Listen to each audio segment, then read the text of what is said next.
చాలా మంది చెప్తూ ఉంటారు, అన్న ఈ మధ్య నాకు శత్రువులు ఎక్కువైపోయారన్నా, నా ప్రమేయం లేకుండా నన్ను నిందించేవారు ఎక్కువైపోయారు, నా మీద ఎక్కువ మంది పగబెట్టేస్తున్నారు అని. ఒకవేళ ఈ రోజు ఈ వాక్యాన్ని వింటున్నా మీలో కూడా ఎవరైనా ఆ విధంగా ఉన్నారా? అయితే ఈ రోజు నేను చెప్పబోయే వాక్యాన్ని చాలా జాగ్రత్తగా ఆలకించండి. సామెతల గ్రంథము 16వ అధ్యాయము 7వ వచనము, ఒకని ప్రవర్తన యెహోవాకు ప్రీతికరమగునప్పుడు ఆయన వాని శత్రువులను సహా వానికి మిత్రులుగా చేయును. హల్లెలూయా. నీ ప్రవర్తన ఈ రోజు ఏ విధంగా ఉన్నది?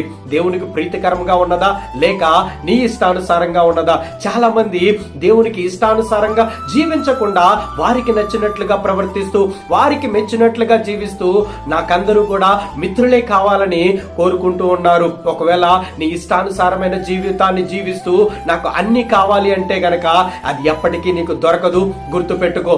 ఇప్పుడే దేవుని కొరకు నిలవబడు. నీ యొక్క ప్రవర్తన